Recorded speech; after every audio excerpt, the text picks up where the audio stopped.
Bismillahirrahmanirrahim. Assalamualaikum warahmatullahi wabarakatuh. Berjumpa lagi dengan saya di Arfan Saputra Channel yang membahas sharing tentang BLT atau Bansos.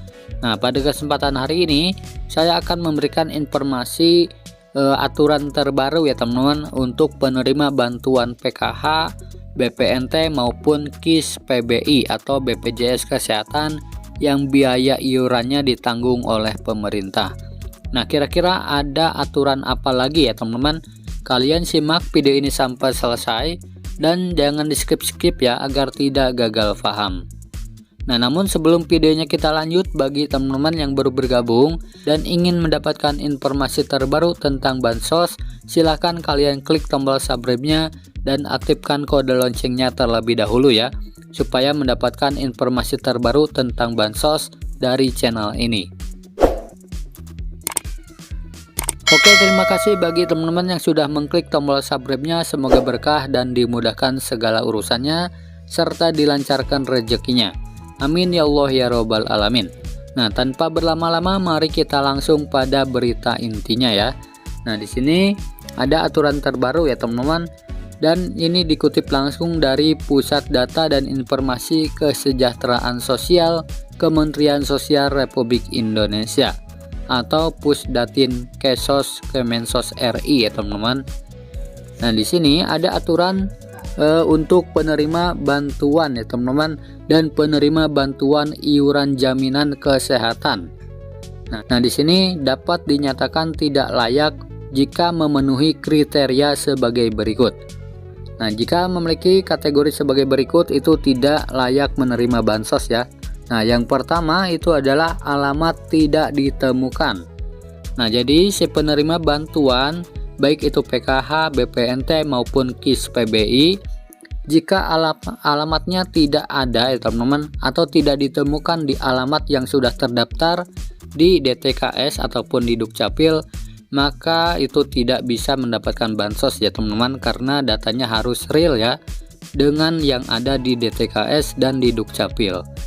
Nah, kemudian yang kedua, individu tidak ditemukan. Nah, jadi jika orangnya itu tidak ada, maka tidak bisa ya teman-teman mendapatkan bantuan sosial. Seperti orangnya itu pindah alamat ya dari alamat sebelumnya. Nah, kemudian yang ketiga itu meninggal dunia. Nah, kecuali telah dilakukan penggantian pengurus ya teman-teman dalam satu kartu keluarga atau diahli wariskan ke anak ya teman-teman.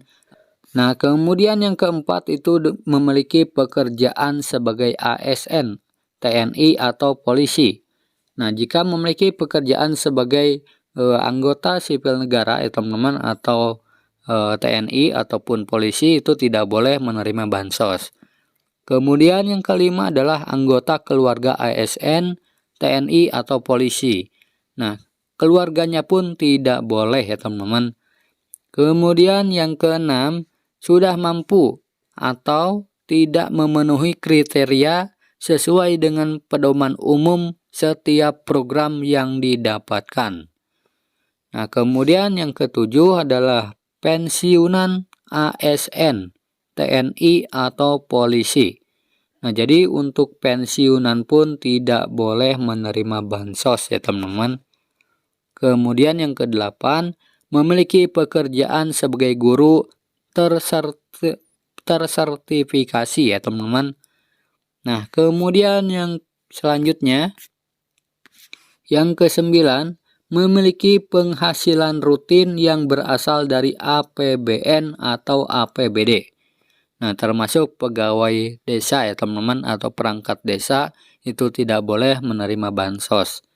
Kemudian yang ke-10, menolak menerima program bantuan sosial dan PBIJK.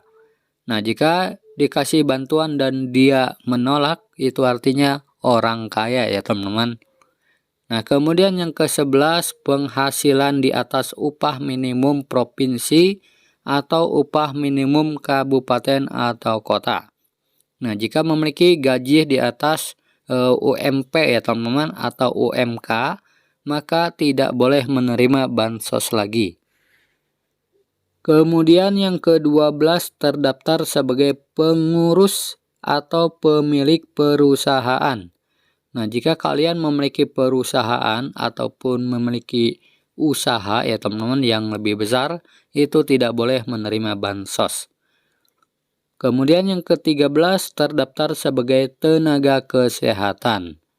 Dan yang ke-14 itu berstatus aktif sebagai perangkat desa. Nah, ini tidak boleh ya teman-teman jika masih aktif sebagai perangkat desa ya. Dan yang terakhir yang ke-15 adalah sudah menerima bantuan sosial selain dari Kemensos. Nah, itu tidak boleh lagi ya menerima bansos.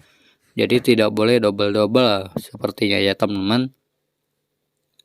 Nah, ini berdasarkan keputusan Menteri Sosial Republik Indonesia ya teman-teman nomor 73/HUK 2024 tentang tata cara proses usulan data serta verifikasi dan validasi data terpadu kesejahteraan sosial.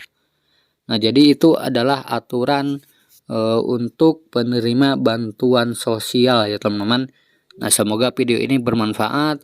Sampai jumpa di video selanjutnya. Wassalamualaikum warahmatullahi wabarakatuh.